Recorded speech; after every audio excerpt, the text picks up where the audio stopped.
45% வாக்கு வங்கி மிரள வைக்கும் அதிமுக பாஜக கூட்டணி, அதிர வைக்கும் புதிய சர்வே முடிவுகள், நிலை குலைந்த திமுக. தமிழக அரசியலில் 2026 சட்டமன்ற தேர்தல் களம் ஒரு மிகப்பெரிய அதிரடி மாற்றத்திற்கு தயாராகிவிட்டது. குறிப்பாக அதிமுக தலைமையிலான மெகா கூட்டணி உருவெடுத்திருப்பது ஆளும் திமுக தரப்பிற்கு சிம்ம சொப்பனமாக மாறியிருக்கிறது. 2021 சட்டமன்ற தேர்தல் புள்ளி விவரங்களை ஆழமாக ஆய்வு செய்தால் அதிமுக மற்றும் அதன் கூட்டணி கட்சிகள் இணைந்து பெற்ற வாக்கு சதவீதமானது ஏற்கனவே 40% நெருங்கிவிட்டது. இப்போது நிலவும் அரசியல் சூழலில் சிதறிய வாக்குகள் அனைத்தும் அதிமுக தலைமையிலான ஒற்றை புள்ளியில் இணைய தொடங்கியுள்ளதால் இந்த கூட்டணியின் வாக்கு வங்கியானது 45% தாண்டி ஏறுமுகத்தில் செல்வது உறுதியாகியுள்ளது. திமுக அரசு பதவியேற்றது முதல் மக்கள் சந்தித்து வரும் இன்னல்கள் ஏராளம். குறிப்பாக வரலாறு காணாத மின்கட்டண உயர்வு, சொத்து வரி மற்றும் குடிநீர் வரி அதிகரிப்பு போன்றவை நடுத்தர மக்களை பெரும் நெருக்கடியில் தள்ளியுள்ளன. விடியல் என்ற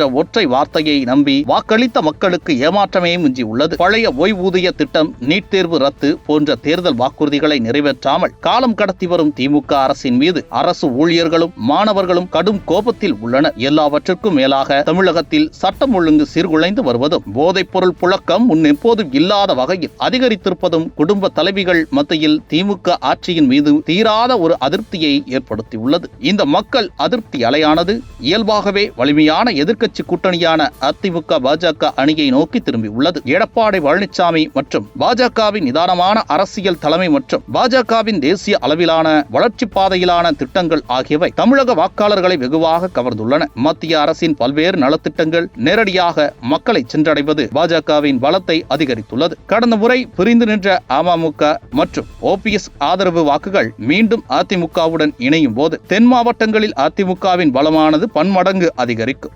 பாமகவின் வன்னியர் வாக்கு வங்கியும் பாஜகவின் வளர்ந்து வரும் வாக்கு வங்கியும் அதிமுகவிற்கு பெரிய பலம். ஆளும் கட்சி எதிர்ப்பு வாக்குகள், 5 ஆண்டுகால திமுக ஆட்சிக்கு எதிரான அதிருப்தி வாக்குகள் பிரதான எதிர்க்கட்சியான அதிமுகவை நோக்கி திரும்புவது வழக்கம். தவேக மற்றும் நாம் தமிழர் கட்சிகள் வாக்குகளை பிரிக்கும் போது ஒரு வலுவான கூட்டணி 40-45% வாக்குகளை பெற்றாலே எளிதாக ஆட்சியை பிடிக்க முடியும். தமிழக வெற்றிக் கழகம் போன்ற புதிய கட்சிகள் வாக்குகளை பிரிப்பது ஆளும் திமுகவின் வாக்கு வங்கிக்கே பெரும் சரிவை ஏற்படுத்தும். இது அதிமுக பாஜக கூட்டணிக்கு வெற்றிக்கணியை எளிதில் பறிக்க உதவும் ஒரு சாதகமான காரணியாகும். கூட்டணி கட்சிகளின் சீரான ஒருங்கிணைப்பு, தொண்டர்களின் எழுச்சி மற்றும் திமுக அரசின் மீதான மக்கள் கோபம் ஆகிய 3 காரணிகளும் இணைந்து 2026 45%க்கும் அதிகமான வாக்குகளுடன் அதிமுக பாஜக கூட்டணியை ஆட்சிக்கட்டிலில் அமர வைக்கும் என்பது உறுதி. மக்கள் மாற்றத்தை விரும்புகிறார்கள். அந்த மாற்றம் பாஜக அதிமுக தலைமையிலான கூட்டணியால் தான் சாத்தியம் என்பது தற்போதைய கள நிலவரம்.